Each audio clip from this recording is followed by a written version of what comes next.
Hi friends, అందరూ ఎలా ఉన్నారు? ఈ వీడియోలో నేను కొన్ని పదాలు వేరే రకంగా మాట్లాడతాను అనమాట. ఎందుకంటే ఒకే పదం ఎక్కువసార్లు యూజ్ చేస్తే మన యూట్యూబ్ కూడా వీడియోని తీసి దిగుతాడు.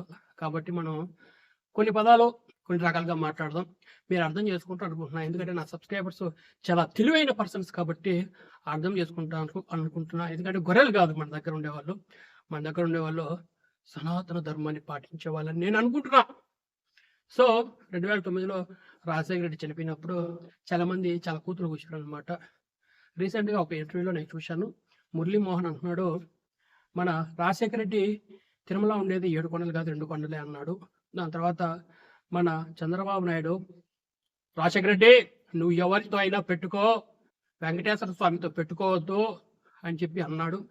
దాని తర్వాత మరుసటి రోజు ఆయన హెలికాప్టర్లో వెళ్ళి యాక్సిడెంట్ అయి చనిపోయాడని చెప్పి మురళీమోహన్ ఒక ఇంటర్వ్యూలో చెప్పాడనమాట. ఓహో అని అనుకున్నా. దాని తర్వాత కత్తి మహేష్ అని ఇంత ఉండేటోడు, పొట్ట ఇంత ఉండేది, నాకంటే 100 రకాల కంటే దారుణంగా ఉండేటోడు. ఆడు రాముని గురించి చాలా తప్పుగా మాట్లాడాడు అనమాట. తప్పుగా మాట్లాడిన వెంటనే కొద్ది రోజులకి యాక్సిడెంట్ అయింది. యాక్సిడెంట్ ఎంత దారుణంగా అయిందంటే అంత దారుణంగా అయింది. వాడు హాస్పిటల్లో ఉన్నప్పుడు వైసీపీ గవర్నమెంట్ వాడికి డబ్బులు ఇచ్చిందనమాట చికిత్స కోసం.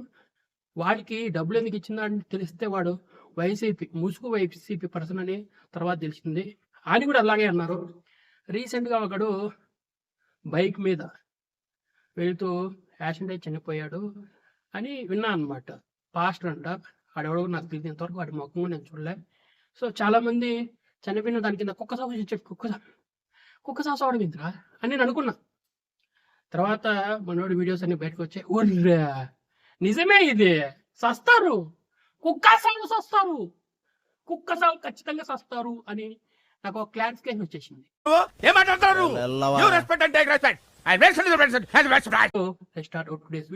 మామూలుగా ఈడు హైదరాబాద్ నుంచి రాజమండ్రి వెళ్ళాలంట.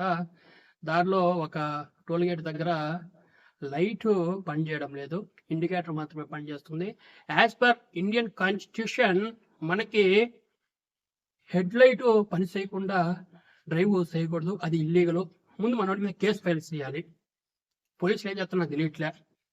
ఫస్ట్ అతని మీద ఒక కేసు ఫైల్ చేయాలి. ఎందుకు ఆ కేసు ఫైల్ చేస్తేనే మిగతా వాళ్ళు వాళ్ళ రాయల్ ఎన్ఫీల్డ్కి హెడ్ లైట్ పని చేస్తూ ఉంటేనే డ్రైవ్ చేస్తారు, పని చేయకపోతే మూసుకొని ఇంట్లో కూర్చుంటారు.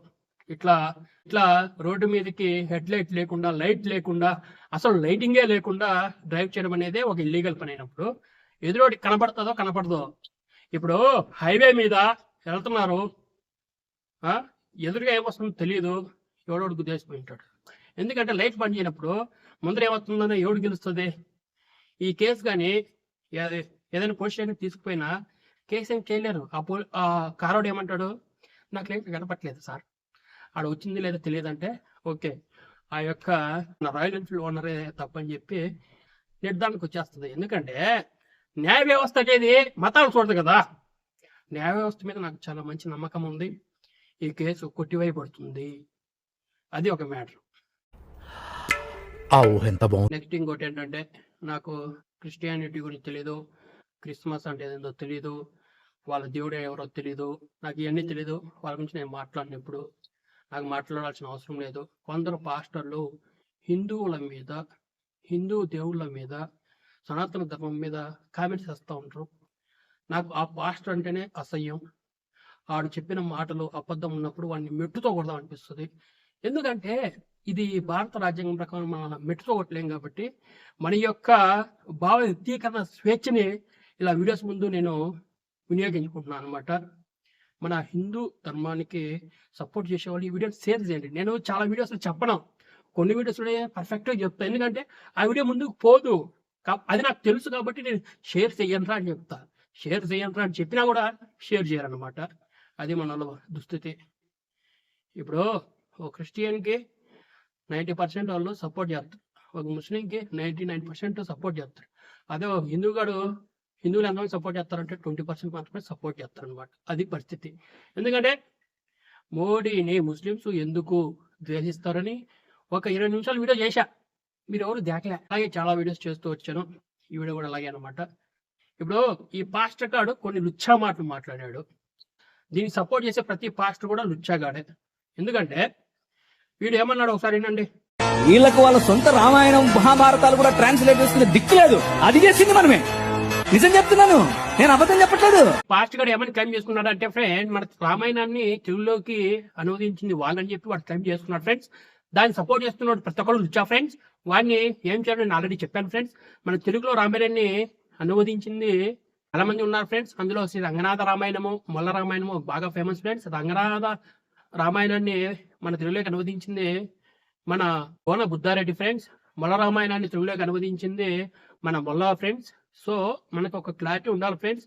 ఇంకా మహాభారతాన్ని తెలుగులోకి అనువదించింది మన కవిత్రయమని పిలుస్తారు నన్నయ్య, తిక్కన, ఎర్రప్రగడ. వీళ్ళు ముగ్గురు 1100 నుంచి 1400 సంవత్సరాల మధ్యలో మహాభారతాన్ని తెలుగులోకి అనువదించారు.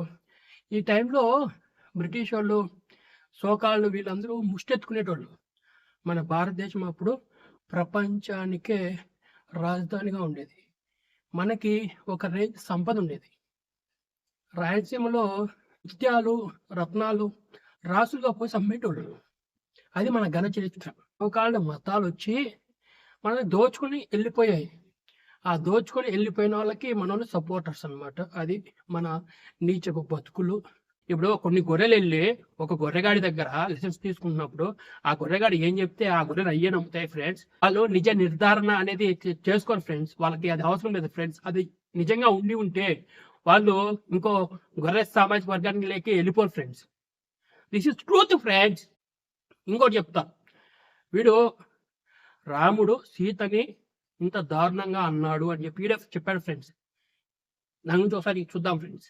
రాముడు ఏమంటున్నారు అని అంటే, ఆయన ఏమమ్మా అంటే నా సొంత మాటల్లో నేను చెప్తున్నాను, యాజ్ ఇట్ ఈస్గా కోట్ చేయట్లేదు. నేను నీ మీద ఎంతో ప్రేమ ఉండి నిన్ను గెలుచుకోవడానికి రావణునితో యుద్ధం చేశానని అనుకుంటున్నావేమో. అలా కాదు, నీకంత సీన్ లేదమ్మా. నేను నా కులధర్మం నిర్వర్తించటానికి, నా కులానికి ఉన్నటువంటి గొప్ప విలువను స్థాపించుకోవటానికి, మరియు లోకంలో ఉన్న వాళ్ళందరూ నన్ను ఎక్కడైనా దుమ్మెత్తిపోస్తారేమో దాని నుంచి నన్ను నేను సంరక్షించుకోవటానికి మాత్రమే నేను గెలుచుకొని వచ్చాను.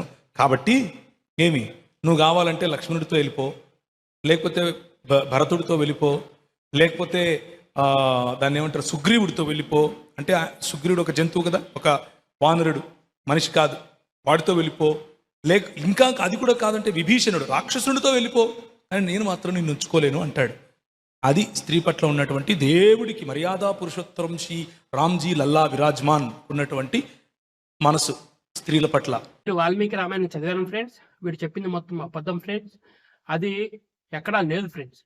వీడు క్లెయిమ్ చేస్తున్నాడు ఫ్రెండ్స్. ఇప్పుడు ఒక బుక్ని కొందరు ఉండేది దాన్ని అలాగే అనువదిస్తారు ఫ్రెండ్స్. ఇంకొందరు దాన్ని వాళ్ళకు నచ్చినట్టు అనువదిస్తారు ఫ్రెండ్స్. ఇప్పుడు రంగనాయకమ్మ అని ఉంది ఫ్రెండ్స్, ఆమె కూడా రామాయణాన్ని అనువదించింది. సో ఇట్లా చాలా మంది చాలా రకాలుగా రామాయణాన్ని రాశారు ఫ్రెండ్స్. అందులో మనం చూసుకోవాల్సింది వాల్మీకి రామాయణం ఫ్రెండ్స్. ఎందుకంటే ఆయన రాశాడు కాబట్టి అది మనం చూసుకోవాలి. మిగతా ఏంటి డొల్లా డొక్క దోషాలు అని చెప్పి పక్కన పెట్టేయాలి. అందులో కూడా మంచి ఉన్నప్పుడు మనం తీసుకోవాలి. ఇప్పుడు ఒక రామాయణాన్ని కించపరుస్తూ రాసేవాళ్ళు కూడా ఉంటారు. ఆ కించపరుస్తూ రాసిన వాళ్ళని తీసుకుని వచ్చేసి ఇట్టా ఉంది అని చెప్తే వాడిని ఏం మెట్టుతో కొట్టాలి ఫ్రెండ్? మీరే చెప్పండి. నేను సపోర్ట్ చేస్తున్న వాళ్ళు ఏం మెట్టుతో కొట్టాలి ఫ్రెండ్స్? మీరే చెప్పండి. తప్పు చేస్తున్నప్పుడు ఇది తప్పురా అని చెప్పడం రంగా మీరే చెప్పండి. వీడు చేసినటువంటి ఈ 2 వీడియోస్ బాగా వైరల్ అవుతున్నాయి. దాన్ని నేను చూశాను. ఇక్కడ ఏరే వాడు చెప్పాడు, వాడెవడో చెప్పాడు కాదు, వాడే చెబుతుంటే నేను విన్నాను. నాకు నచ్చలేదు. నాకు క్రైస్తవుల మీద ద్వేషం లేదు, క్రైస్తవ మతం మీద ద్వేషం లేదు. కాకపోతే ఇలాంటి పాస్టర్ మీద నాకు ద్వేషం ఉంది. ఎందుకంటే నా మతాన్ని తక్కువ చేసి మాట్లాడాడు, తప్పుగా మాట్లాడు, వక్రీకరించి మాట్లాడుతున్నాడు. కాబట్టి ఈయన మెట్టుతో కొట్టాలని నాకు కోరిక ఉంది ఫ్రెండ్స్. రేపొద్దు నేను చచ్చిపోతే నరకానికి ఖచ్చితంగా ఈయనకి మెట్టుతో కొడతాను ఫ్రెండ్స్. ఇప్పుడు చెప్పండి రా, వీడు చేసింది రైటా రాంగా? ఇప్పుడు పాస్టర్ ప్రతి ఒక్కడే వీడికి సపోర్ట్ చేస్తున్న పాస్టర్లు అందరూ వీడు ఇది చెప్పాడు కానీ అది రాంగ్. కాబట్టి మేము వాడిని ద్వేషించడంలో తప్ప రైటా? మేము ద్వేషిస్తాము. మేము పండగ చేసుకోవాలి ఇప్పుడు. ఎందుకంటే చెడు మీద మంచి గెలిచినప్పుడు మేము సెలబ్రేట్ చేసుకుంటాం. రాక్షసులను చచ్చిపోయిన తర్వాత మేము సెలబ్రేట్ చేసుకుంటాం. అందుకే దీపావళి, దసరా, హోలీ ఈ పండుగలు ఎందుకు వచ్చాయంటే రాక్షసులను చంపేసిన తర్వాత చెడు మీద మంచి గెలిచినప్పుడు మేము సెలబ్రేట్ చేసుకుంటాం. అలాగే ఇలాంటి చచ్చిపోయినప్పుడు మేము సెలబ్రేట్ చేసుకుంటాం. అని నాకు ఇప్పుడే అనిపిస్తుంది. మనం సెలబ్రేట్ చేసుకోవాలి. ఒక హిందూగా ఇటువంటి వాళ్ళు చచ్చినప్పుడు మనం సెలబ్రేట్ చేసుకోవాలి. దీనికి ఒక ప్రత్యేకమైన పండగ ఒకటి పెట్టాలని నేను కోరుకుంటున్నాను. ఎందుకంటే ఇట్లా నీచంగా మాట్లాడిన వాళ్ళ మీద మాత్రమే హిందువులు వ్యతిరేకంగా మాట్లాడతారు. ఇప్పుడు ఎవడైనా సరే మన భారతదేశం మీద దండయాత్ర చేశారు, కానీ మనం వెళ్ళి వేరే వాడి మీద దండయాత్ర చేయలేదు. మనం వేరే మతాల మీద పోయేసి మా మతంలోకి మారు అని చెప్పి ఎవరిని హింసించలేదు, ఎవరిని చంపలేదు. కానీ వాళ్ళు చంపుతున్నారు ఫ్రెండ్స్. ఒక మతం వచ్చి భారతదేశం మీద పడి ఇక్కడ ఉన్నటువంటి అన్ని దోచుకొని వెళ్ళిపోయి వాళ్ళ మ్యూజియంలో పెట్టుకొని ఇప్పుడు ఇక్కడ ఉన్నటువంటి అంటే మతం మార్పిన వాళ్ళు మేమే మీకు మంచి చేసామంటే ఎంత దారుణంగా ఉంటుంది ఫ్రెండ్స్. మన విగ్రహాలు, మన సంపద, మన కోహినూరు వజ్రం ఇవన్నీ వాళ్ళ దగ్గర ఉన్నప్పుడు దోచుకునేది వాళ్ళ మనమా? ఎవడు బతుకు కరెక్ట్గా ఉంది?